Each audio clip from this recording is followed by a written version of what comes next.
একদম 300 টাকা চুনা হয়ে গেলে 300 টাকা চুনা তাদের বলে এখন সানছি পায়ে মন মেজাজ খারাপ হয়ে যাচ্ছে। সাপোর্ট করো ভাই, সাপোর্ট করো। তাড়াতাড়ি সব সাদা সাদা লাগছে না, এইগুলো সব সাদা সাদা হয়েছিল, এই উপরটা তো বেশি সাদা হয়েছে। মাথা টাক একদম টাক আমার গরম হয়ে যাবে। উফ মারাত্মক রোদ। Welcome my another blog. সবাই কেমন আছো? সবাই ভালো আছো?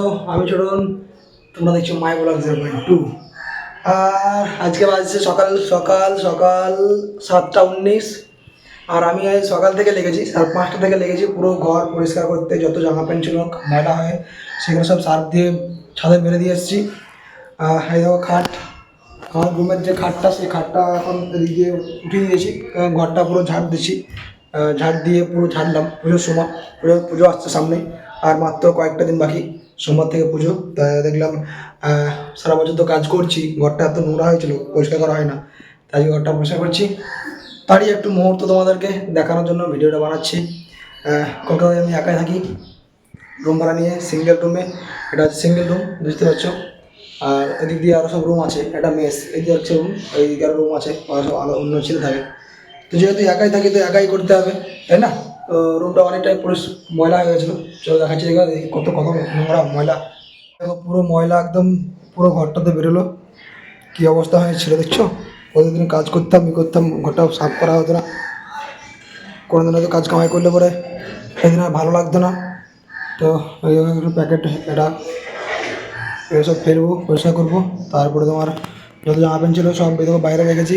একটা ব্ল্যাঙ্কেটটা ছাদে দিয়ে আসতে হবে, রোদে দেবো। ব্ল্যাঙ্কেটটা ঠান্ডা হয়ে গেছে সব রুমের মধ্যে থেকে ঠান্ডায়।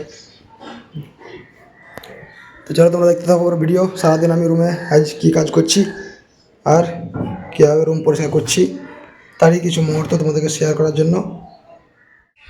তো চলো ঘরটা পরিষ্কার করি, আর ব্ল্যাঙ্কেটটা ছাদে দিয়ে আসবো। আর ছাদে আরও অনেক জামা প্যান্ট সব কিছু দিয়েছি, সার্ফ দিয়ে ধুয়ে দিলাম। অনেকগুলো ছিল ময়লা হয়ে। তারপরে ব্যাগের কিছু জামা প্যান্ট আছে, সেগুলো রোদে দেবো। সব ঠান্ডা হয়ে গেছে ঘরটা, মানে এই বর্ষাকাল গেল, এখানে যে ব্যাগগুলো ছিল, ব্যাগগুলো একদম সেই ঠান্ডার মধ্যে সাদা সাদা হতে গেলো উপর দিয়ে। সব রোদে দিয়ে ছাদে দিয়েছি রোদে। চলো ঘরটাকে আগে সাফ করে মুছে নেওয়ার পর ছাদে যাবো একবার। ওকে, আমার ঘর পরিষ্কার করা হয়ে গেছে, ঘর মুছে পরিষ্কার করে দিয়েছি। এবার খাটটাকে সমান করবো, আর ছাদ থেকে জামা প্যান্টগুলো নিয়ে আসবো নিচে, রোদে দেওয়া আছে। তো চলো আবার যাই ছাদে। এসেছি ছাদে, আর এই দেখো পুরো জামা এগুলো, এই যে তারা দেখছো সব, এগুলো আজকে কেচে দিলাম সার্ফ দিয়ে সব একদম সবগুলো। আর ওই দুটো এইখানে একটা আছে জামা, এটা। আর দেখো ব্যাগগুলো সব এই রুমে একদম আমার সাদা, ওই ব্যাগগুলো একদম সব এই ধারগুলো না সব সাদা সাদা হয়ে গেছিলো, সাদা। এই ঠান্ডা রুম, এসব সাদা সাদা হতে লেগেছিলো। পুরো রোদে দিলাম, ঠিক হয়ে গেল দেখলা।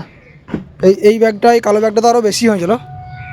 এই কালো ব্যাগটা একদম দেখো এখনও লাগছে। দেখো এই যে তাড়াতাড়ি, এই দেখো তাড়াতাড়ি সব সাদা সাদা লাগছে না, এইগুলো সব সাদা সাদা হয়েছিল। এই উপরটা তো বেশি সাদা হয়েছিল, এখনও দেখো সাদা সাদা লাগছে মনে হচ্ছে। সব রোদে দিলাম।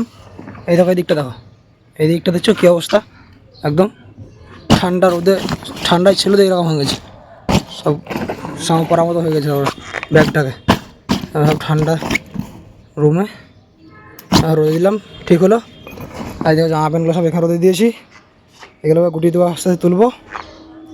আর চাদরটা একটা কাচতে আছে, এখন একটা কাঁচা হলো, একটা কাচতে লাগলাম। আর একটা ছেলে আসলো, বাথরুম গেল, তাই জন্য আবার ওকে বাথরুমটা ছেড়ে দিয়ে আমি উপরে আসলাম। এগুলো আস্তে আস্তে গুটিয়ে ভরে নেবো, তাহলে আবার বাই চান্স যদি হুট করে মেঘ লেগে যায়, কলকাতায় আবার যখন তখন বৃষ্টি চলে আসছে, তাহলে সব একদম ভিজে যাবে আমার, আর তুলতে পারবো না এত কিছু একবারে। তো আস্তে আস্তে গোটাবো, এগুলো এখানে শুকাক। আর প্রচণ্ড রোদ দেখতেই পাচ্ছ, আজকে প্রচণ্ড রোদ বের করেছে। দেখো ও কত সুন্দর লাগছে দেখছো, একদম অনেক লাগছে দেখে চারিদিকটা। কলকাতা কলকাতা। আমি এখন ধরো রোদে এসেছি, আমার মাথা টাক একদম টাক আমার গরম হয়ে যাবে। উফ মারাত্মক রোদ, থাকার পারে না রোদে একদম। চলো আমি এই জামা প্যান্টগুলো তুলে নেওয়ার পরে যাবো আজকে একটু, আমাদের ভাই এখন যাবে একটু সেভিং করতে, সেভিং করে আসবো। সেভিংটা অনেক দিন থেকে করা হয়নি, বেকার বাজে লাগছে দেখতে, খারাপ লাগছে। আর যাবো খানিক, গাড়িটা ব্রেকটা ধরছে না খুব, কালকে পরশুদিন রাত্রেবেলা প্রচণ্ড জল হয়েছিল, জলে আমার গাড়ি একদম ডুবে গেছিলো ওই রাস্তার মধ্যে। তোমরা তো আগেকার ভিডিওটা দেখেছো কত জল দমদম পুরো কলকাতা একদম আসছে, চারিদিক দিয়ে জল। আর তাই জন্য ব্রেকটা একটু কম দিচ্ছে, ব্রেকটা যাবো ঠিক করবো গাড়িতে, আর দাড়িটা একটু যাবো সেভ করতে। তার আগে এই কাজগুলো করে নিই ফটাফট, তারপরে যাবো দাড়ি শেভিং করতে। ওকে, তো চলো দেখা হচ্ছে তোমার সঙ্গে ভিডিওতে আবার। এই দেখো পাতা করে চাদরগুলো এখন সানছি, পায়ে করে সানছি। দেখো যত ময়লা হয়েছে। এইটা এখন বাকি আছে, এটা এখন কাচবো। এটা প্রায় হয়ে গেল।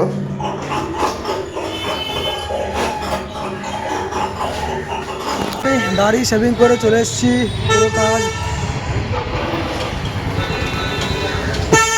মুখে দাঁড়িয়ে ঢুকে গেছে।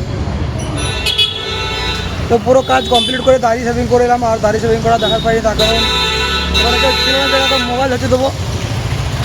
ওখানে কেউ ছিল না, জায়গা মোবাইল হচ্ছে দেবো। আর আমি এখন তো ভাইরাল নেই যে মোবাইল ধরবে আমার। এখন করবো গাড়িটা ওয়াশ, আর গাড়িটা একটু ব্রেক টান করতে হবে। এই ব্রেকটা দেখলো, ব্রেকটা এই গ্যারেজে দিলাম গাড়ি। আমি এখন যাবো রুমে, খাওয়া দাওয়া করবো, স্নান করবো, করে গাড়ি বিকালবেলা নিতে আসবো। একটু রেস্ট দিতে হবে, কালকে সারা রাত জেগেছি। আজকে একটু রেস্ট না নিলে রাতেবেলা আবার ঠাকুর দেখতে বেরোবো। তো চলো গাড়ি এখন থাক, আমি যাই রুম, ফ্রেশ হয়ে খাওয়া দাওয়া করে রেস্ট নেই গা।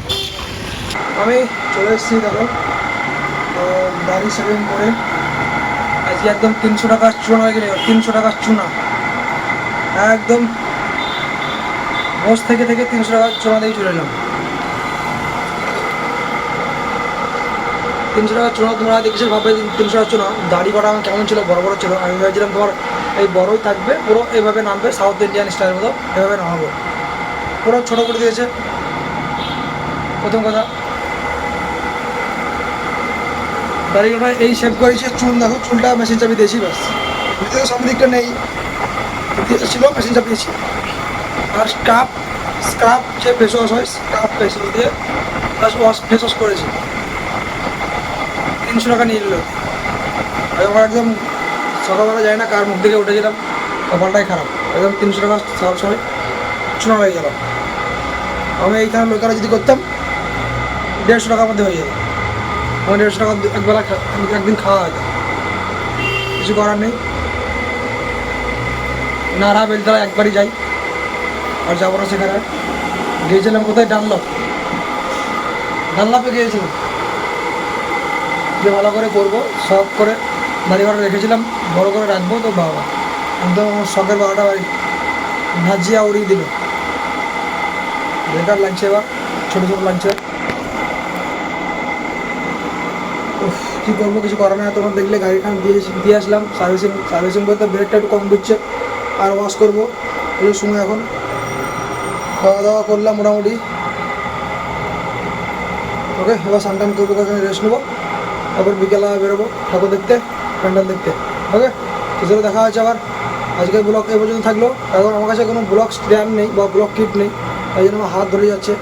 সেলুনে যে দাড়ি কাটছিলাম, সেই সেলুনটা সম্পর্কে দেখালাম না। আর কীভাবে দাড়ি কাটছে সেটাও দেখাতাম, তাও দেখাতে পারলাম না। যে কাপড় জামাগুলো কাটছিলাম, বাড়ির কাজ করছিলাম, সেগুলোও দেখাতে পারছি না, কারণ মোবাইল স্ট্যান্ড একটা নেই, হাতে ধরতে হচ্ছে।